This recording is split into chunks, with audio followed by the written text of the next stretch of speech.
હવાલદાર, જી sir. બધાના statement લઈ લીધા? જી સર. ઠીક છે.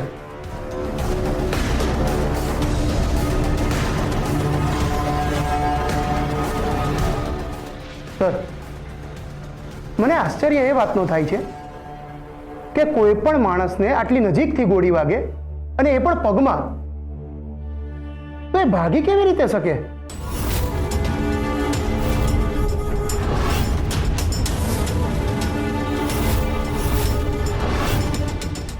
મને પણ એ જ ડાઉટ છે કેદાર. અને ગોળી વાગ્યાને 2 દિવસ થઈ ગયા છે, એટલે જો આપણે નજીકની હોસ્પિટલ કે કોઈ ક્લિનિકમાં તપાસ કરીએ તો કદાચ કોઈક લીડ મળી શકે.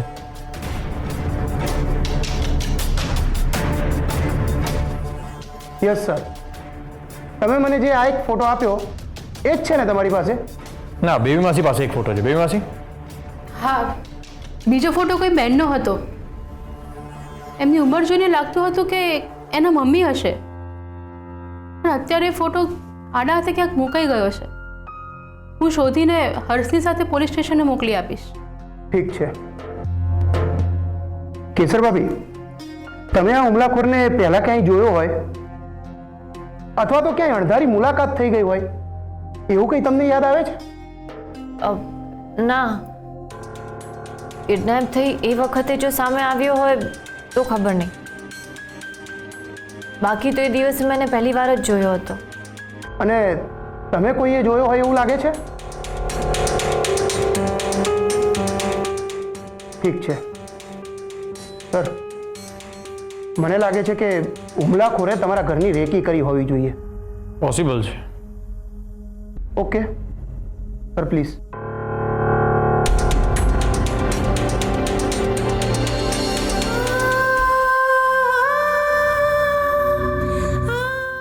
એ સોમનાથ દાદા, અમને આ મુસીબતમાંથી હેમ ખેમ બહાર કાઢજો.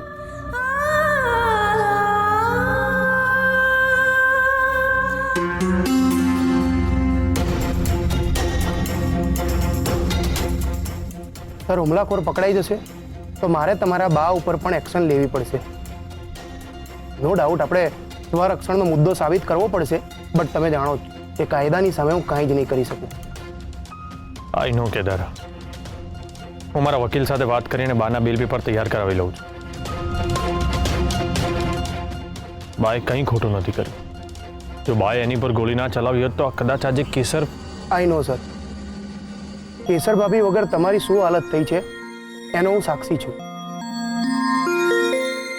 સર, એક વાત કહું, આપણે ભલે અમુક બાબતો ના માનતા હોઈએ, પણ કોઈ એવી શક્તિ છે જે તમને અને કેસર ભાભીને અલગ કરવા નથી માંગતી. આની પહેલા પણ એક ભાઈએ કેસર ભાભીને બચાવી લીધા હતા અને હોસ્પિટલ લઈ ગયા હતા, અને આ વખતે તમારા બાએ કેસર ભાભીને બચાવી લીધા. સર, હું રજા લો. Take care.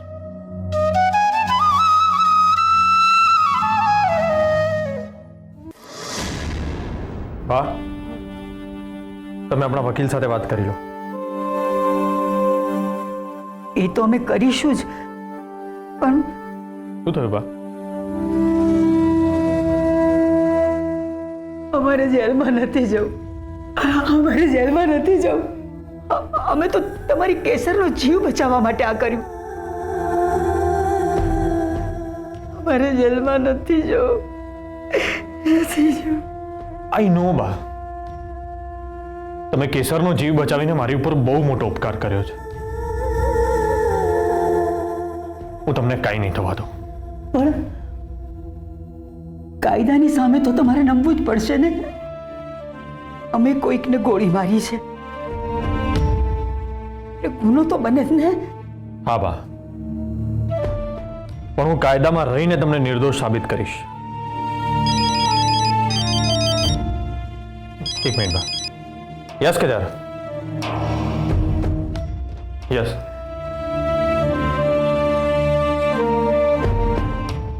સાસુમાં, તમે ટેન્શન ના લો. કાયદો જે પણ કંઈ કહેતું હોય, જો તમારી સામે એક્શન લેવાશે તો બધા આરોપ હું મારા માથે લઈ લઈશ.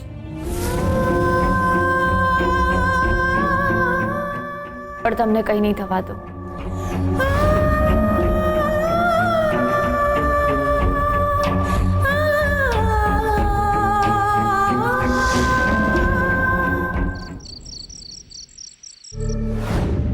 ડોસીમાં, તમે આ બરાબર નથી કર્યું. તમે મને મારીને મારી માને નિરાધાર કરી દીધી છે. હવે એને કોણ સંભાળશે? તમે આ બહુ ખોટું કર્યું છે. ઉપરવાળો પણ તમારી સાથે આવું જ કરશે.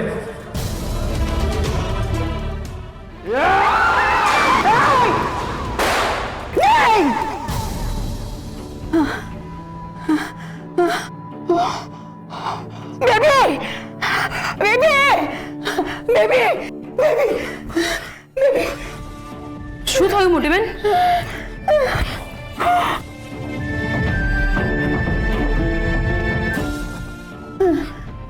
મોટી બેન,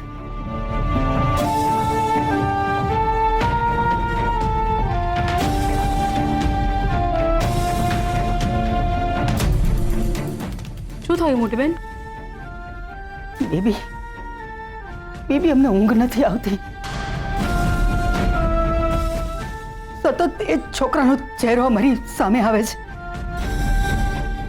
સતત એવા વિચારો આવે છે કે આપણો પરિવાર ફરીથી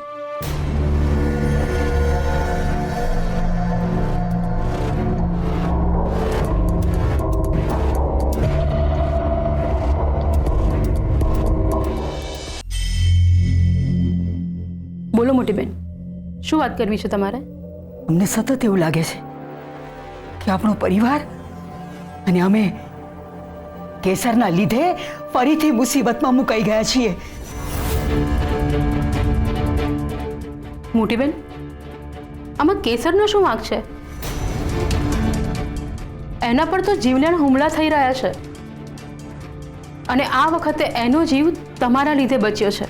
અમારા લીધે એમનો જીવ નથી બચ્યો.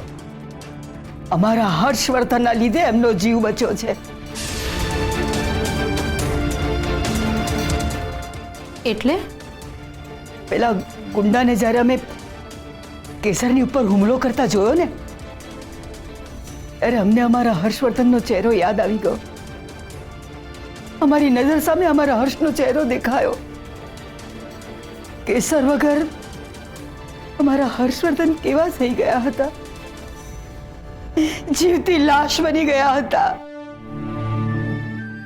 એ બધું અમારી નજરો સામે આવ્યું.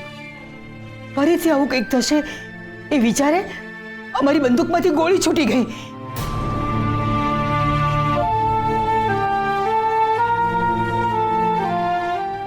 ખરું કહું મોટી બેન, કેસર અને હર્ષ બંને એક જ છે.